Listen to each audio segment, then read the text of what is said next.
खुलुमबाय बे समाव बडोलेण्ड इंखं टेलिभिजननि स्टुडिय'आव आं मिथिका नार्जारि दिनै मोनाबिलिनि गाहाय रादाबफ्राव दङ।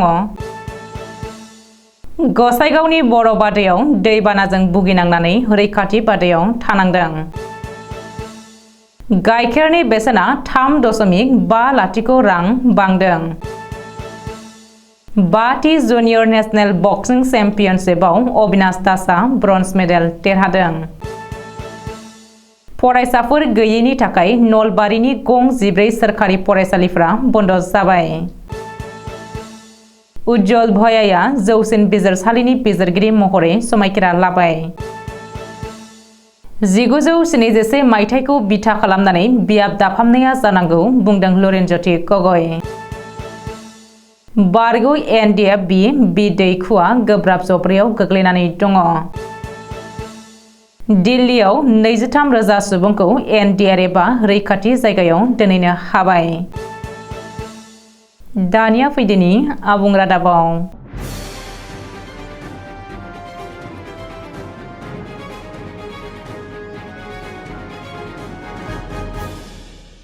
रायजोनि गुबुन गुबुन ओनसोलजों लोगोसे गसाइगाव महकुमानि सिङाव थानाय बर'बादा गामियावबो साननैसो गोब्राब अखा हानायनि जाहोनाव दैबानाजों भुगिनांनानै बर'बादा गामिनि गासै 113 नखरफ्रा रैखाथि बादा खालामनानै थाहैनो गोनां जायो।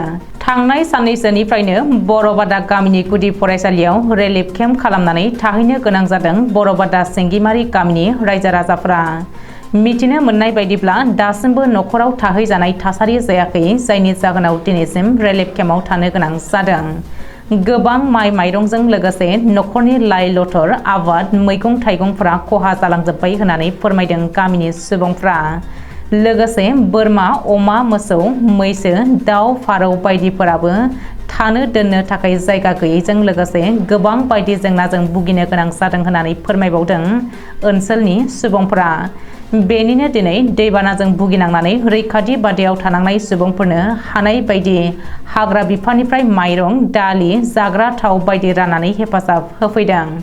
लोगोसे थाबैनो दैबानाजों भुगिनांनानै रैखाथि बादायाव थानांनाय सुबुंफोरखौ सोरखारा हेफाजाब होफैयो, बेनि थाखाय बिटिआर सोरखारनिसिम खावलायहरो बर'बादा सिंगिमारि गामिनि रायजो राजाफ्रा। गाइखेरनि बेसेना बांबाय। गोलाव 15 सान सावरायज्लायनायनि उनाव गाइखेरनि बेसेननि सायाव जोबथा थांखि लानानै गाइखेरनि बेसेनखौ बारायनाय जादों।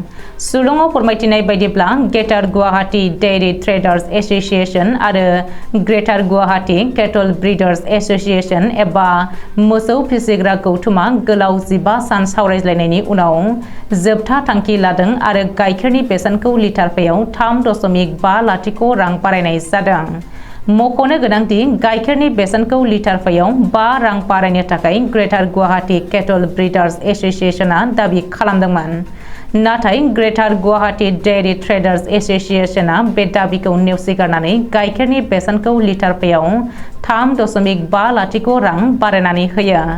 बबेखानि सिगाङाव गाइखेरनि बेसेना लिटारफायाव 53 रांमोन, नाथाय दा 3.50 रां बारायनानै 56.50 रां जाबाय। गेलेमु बिथिङाव आसामनि थाखाय गोग्गानाय आरो मोजां खौरां।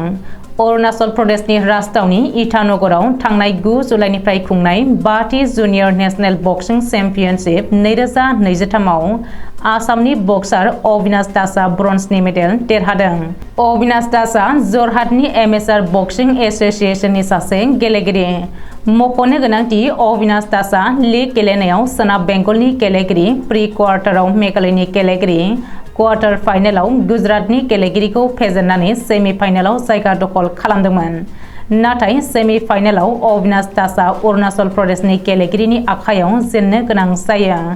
अरुणाचलाव खुंनाय 5थि जुनियर नेशनेल बक्सिं चेम्पियनशिप 2023 आव आसामनिफ्राय गासै 10 बक्सारफोरा बाहागो लादोंमोन। बिसोरनि गेजेराव जरहाटनि अविनाश दासआ मेडेल देरहानो हादों। मिथिनो हानाय बायदिब्ला जरहाटनि एमेचार बक्सिं एसोसिएशननि गेलेगिरिफोरनि प्रेक्टिसनि थाखाय मोनसेबो अरायथा थावनि गैया आरो मोनसेबो रिं गैया। नाथाय गोनां जानाय सुबुंफोरखौ मोनाब्लाबो 5थि जुनियर नेशनेल बक्सिं चेम्पियनशिप 2023 आव मेडेल आवथायनो हानाया आसाम नाङैनो गोग्गानाय लाबोदों आरो अबिनाश दासनि बे जाफुंसारनायाव जरहाटनि रायजो राजाफ्रा रंजाखांदों। सोरखारि साख्रि आरो सोरखारनि गुबुन गुबुन बिथांखिनि खाबुफोरखौ बांसिन सुबुंफ्रानो नेनानै थायो। नाथाय सोरखारनि माखासे खाबुफोर थासेयावबो रायजोनि माखासे बिमा-बिफा आरो दिथागिरिफ्रा गावबा गावनि गथ'फोरखौ सोरखारि फरायसालियाव मुं थिसना। जाउनाव सोरखारि फरायसालियाव फरायग्रा फरायसाफोरनि बिबाङा सानफ्रोमबो खमायलांगासिनो। बेबायदि रोखोमसे थासारिनि थाखायनो रायजो सरकारा नलबारि जिल्लानि गं 14 फरायसालिफोरखौ बन्द खालामनो फोसावबाय। मिथिनो हानाय बायदिब्ला गोदान फरायसाफोर गैयि आरो जोबोद खम बिबांनि फरायसाफोरनि थाखाय नलबारि जिल्लानि गं 14 फरायसालिफोरखौ बन्द खालामनो आसाम सोरखारनि डाइरेक्टरेट अफ एडुकेशनआ बिथोन होदों। मख'नो गोनांदि आसाम सोरखारनि डाइरेक्टरेट अफ एडुकेशनआ थांनाय 7 जुलाइ खालि बे बिथोनखौ जारि खालामदों। बन्द खालामनो बिथोन होजानाय गं 14 फरायसालिफोरा जादों बरनदि आदर्श गुदि फरायसालि, बिहामपुर गुदि फरायसालि, सकिरहाट हामलाकुरा गुदि फरायसालि, अखना गुदि फरायसालि, नलबारि बरभाग गुदि फरायसालि, जुगुरकुसि श्रीपुर गुदि फरायसालि, बिथा गुदि फरायसालि, उलाबरी हिनजावसा गुदि फरायसालि, मखारकुसि गुदि फरायसालि, हारिभाङा गपालनाथ गुदि फरायसालि, सान्नैफारा गुदि फरायसालि, मैथ हारिभाङा गुदि फरायसालि, कृष्णगुरु बिद्याज्योति गुदि फरायसालि आरो नमाथि गुदि फरायसालि। बबेखानि बन्द खालामनो बिथोन होजानाय बै फरायसालिफोरनि फरायसाफोरखौ साखाथिनि गुबुन फरायसालियाव मुं थिसननो थाखायबो बिथोन होनाय जादों होननानै मिथिनो हादों। आसामनि फिसा उज्जवल भुयाया जौसिन बिजिरसालिनि बिजिरगिरि महरै समायखिरा लाबाय। जौसिन बिजिरसालिनि गाहाय बिजिरगिरि DY चन्द्रचूड़ीया दिनै उज्जवल भुयाखौ जौसिन बिजिरसालिनि गुबुन सासे बिजिरगिरि महरै समायखिरा लाहोदों। मख'नो गोनांदि उज्जवल भुयाया तेलेंगाना जौसिन बिजिरसालिनि चिफ जास्टिस महरै बिबान रुजुनगासिनो दङ। मिथिनो हानाय बायदिब्ला उज्जवल भुयाजों लोगोसे केरेला गोजौ बिजिरसालिनि चिफ जास्टिस SB भाटियाबो जौसिन बिजिरसालिनि बिजिरगिरि महरै समायखिरा लादों। बेजों लोगोसे जौसिन बिजिरसालिनि बिजिरगिरिनि बिबाङा दिनैनिफ्राय सा 32 सिम बांबाय। बेखौबो मख'नो नांगोनदि 2011 मायथाइनि 17 अक्ट'बर खालि गुवाहाटी गोजौ बिजिरसालिनि बिजिरगिरि महरै बिबान लानाय उज्जवल भुयाया थांनाय बोसोरनि 28 जुननिफ्राय तेलेंगाना गोजौ बिजिरसालिनि चिफ जास्टिस महरै बिबान रुजुनगासिनो। तेलेंगाना गोजौ बिजिरसालिनि चिफ जास्टिस महरै बिबान रुजुननायनि सिगां उज्जवल भुयाया बम्बे गोजौ बिजिरसालिनि बिजिरगिरि महरैबो बिबान लादोंमोन। गिबि मन्त्रि डक्टर हिमन्त बिश्व शर्माखौ उदाङै चेलेन्ज खालामदों असम जातीय परिषदनि आफादगिरि लुरिनज्योति गगैआ। गिबि मन्थ्रिया गोहो दंब्ला 1971 मायथाइखौ बिथा खालामनानै बियाब दाफामनायखौ मावफुंनांगौ होननानै लुरिनज्योति गगैआ चेलेन्ज खालामदों। बबेखानि गिबि मन्थ्रि हिमन्त बिश्व शर्माया खुगायावल' आसामनि थागिबि सुबुंफोरनि इयुन राजखान्थि रैखाथि होनायनि बाथ्रा बुङो। हिमन्त बिश्व शर्माया थागिबि सुबुंफोरनि इयुन राजखान्थिखौ रैखाथि खालामनो नाजादोंब्ला आसाम गोरोबथानि 6 नं दफाखौ मानो मावफुङाखै? आसाम गोरोबथानि 6 नं दफाया मावफुंजायाब्ला असमिया थागिबि सुबुंफोरनि इयुन राजखान्थिया रैखाथि नङा होननानैबो लुरिनज्योति गगैआ बुंदों। मख'नो गोनांदि हिन्दु मुसलमान बिथा खालामनानै बियाब दाफामनो नाजानाय गिबि मन्थ्रि डक्टर हिमन्त बिश्व शर्माया 103 बियाबफोरखौ थागिबि सुबुंफोरनि थाखाय रैखाथि खालामगोन होननानै दाबि खालामदों। नाथाय 103 नङा, रायजोनि गासै 126 बियाबफोरखौनो थागिबि सुबुंफोरनि थाखाय रैखाथि खालामनांगौ होननानै लुरिनज्योति गगैआ बुंदों। हारिनि थाखाय गावखौ बावसोमबोनाय बारग' NDFB-नि सोद्रोमा बि दैखुआ गोब्राब जब्रायाव गोग्लैनानै दङ। गोब्राब बेरामजों नाख्रेबजानानै गेदेर निदानाव गोग्लैनानै दङ बि दैखुआ। मिथिनो हानाय बायदिब्ला क'क्राझार जिल्लानि सिङाव थानाय सेकादानि गामिनि बिनन्द चन्द्र ब्रह्मनि फिसाज्ला दिदार कुमार ब्रह्म एबा बि दैखुआ गोबाव सम NDFB आफादाव थानानै बर' हारिनि थाखाय दावहा नांबोदोंमोन। नाथाय बै दिदार कुमार ब्रह्मआ बेंगुरा जानानै सुगार, पेरालाइसिस, किडनिनि जेंनाजों सैनांनानै दङ। गोबाव सम बर' हारिनि थाखाय गबिन्द बसुमतारीनि हानजाजों एनडिएफबि आफादाव नांबोनानै एसे सम नखरजों रायजो जादोंमोन दिदार ब्रह्म एबा बि दैखुआ।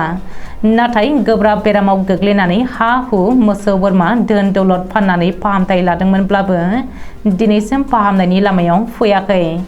बेनिखायनो राहा गोथे जानानै बेंगुरा देहाखौ फाहामथाय होनो थाखाय मावबोनाय आफादनि दैदेनगिरि गबिन्द बसुमतारी आरो लोगोफोरखौ नायफैनो खावलायदों नखरनि सुबुंफ्रा। बेजों लोगोसे फाहामथायनि थाखाय एसे रां अनसुंथाइ हरनो थाखाय बारग' एनडिएफबिनि दैदेनगिरिफोरखौ खावलायहरदों नखरनि सोद्रोमाफ्रा आरो सरकारजों लोगोसे सरासनस्रा रायजोफोरनिफ्रायबो राङारि अनसुंथाइ मोननो हास्थायहरदों। बबेखानि बि दैखुनि थासारिनि बागै जानबुं नम्बर 6900315146 नम्बराव खौरां लाहरनो हागोन आरो एकाउन्ट नम्बर 334340987225 IFSC SBIN 007996 आव राङारि अनसुंथाइ हरनो हागोन। हादरनि राजधानी दिल्लीयाव शुक्रबारखालि फुंनि 8 रिंगासोआव दैबानाजों लोमजानाय गासै 23,000 सुबुंखौ रैखाथि जायगायाव दोनहैनो हाबाय एनडिआरएफआ। मख'नो गोनांदि अखा हायाखैब्लाबो दिल्लीयाव दैबानानि गाज्रि गोहोम गोग्लैदोंमोन। जमुना दैमानि दैया खैफोद सिमानि 3 मिटार गोजौजों बोहैलांनायाव जमुना दैमानि रुगुं एबा खाथि खालानि थागिबिफोरा जोबोद हालाय-हाफाय जानांदोंमोन। उत्तर प्रदेशनि नयदायावबो बेनि गाज्रि गोहोम गोग्लैदों। गोबां सुबुंनि न'फोराव उसिफावनाय दैया हाबजोबदों आरो लामा सामाफोरा दैजों लोमजोबनायाव थांनाय फैनाय हान्था मेलायाव जोबोद गाज्रि गोहोम गोग्लैदोंमोन। दिल्ली सरकारा स्कुल कलेजखौ बन्द फोसावथ'नांबाय आरो जमुना दैमानि मोनथाम वाटार प्लान्टखौबो बन्द खालामथ'नांदों आरो लोंग्रा दै जगायनायाव हेंथा फैदों होननानै मिथिहोदों। सुलुङाव फोरमायथिनाय बायदिब्ला हारियानायाव दासान्दि गोबां अखा हागासिनो दङ। बेनिखायनो हारियानानि हादमिकुन्दआव थानाय बान्दोखौ बुफ्रुनानै हरनांदों। जाहोनाव बेनि गाज्रि गोहोमा हादरनि राजधानी दिल्लीयाव गोग्लैदों। गिबि मन्त्रि अरबिन्द केजरीवालआ बेनि सायाव राहा लानो मिरु सरकारखौ खावलायदोंमोन। नाथाय मिरु सरकारा दासिमबो जेबो राहा लायाखै। अदेबानि एनडिआरएफनि गासै मोन 12 हानजाया खैफोदाव गोग्लैनांनाय सुबुंफोरखौ नावजों रैखाथि जायगायाव लांनाय एबा दोनहैनाय खामानिखौ मावगासिनो होननानै फोरमायथिदों। दिनै मोनाबिलिनि रादाबा एसेनोसै। गोजोन्थों।